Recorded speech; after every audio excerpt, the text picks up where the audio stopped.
Hello friends, আমের মরশুম তো শেষ হয়ে যাচ্ছে।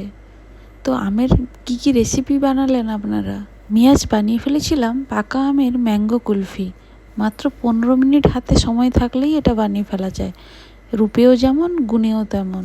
গোটা পাকা আম নিয়ে তার ভেতরে শাঁসগুলো বার করে দুধের মধ্যে সমস্ত কিছু প্রিপারেশন রেডি করে ওই আমের মধ্যে ঢেলে দিয়ে 7-8 ঘন্টা মতো ফ্রিজারে আমরা রেখে দেবো। 7-8 ঘন্টা পরে খুলে দেখবেন আমটা শক্ত হয়ে গেছে। তো ওর খোসা ছাড়িয়ে নিয়ে আমরা একটা বাউলে করে রেখে ওটাকে কেটে পরিবেশন করব। তো আমাদের রেডি ম্যাঙ্গো কুলফি। টেক্সচারটা একবার দেখুন। তো বাচ্চা থেকে বয়স্ক সবাই এটা খেতে পারে, খুবই হেলদি একটা রেসিপি। তো আপনারাও ট্রাই করুন, আর ভালো লাগলে আমাকে কমেন্ট করে জানাবেন। ফুল রেসিপি পেতে হলে আমার চ্যানেলে গিয়ে দেখে নিন, আর ভালো লাগলে সাবস্ক্রাইব করে দেবেন। Thank you.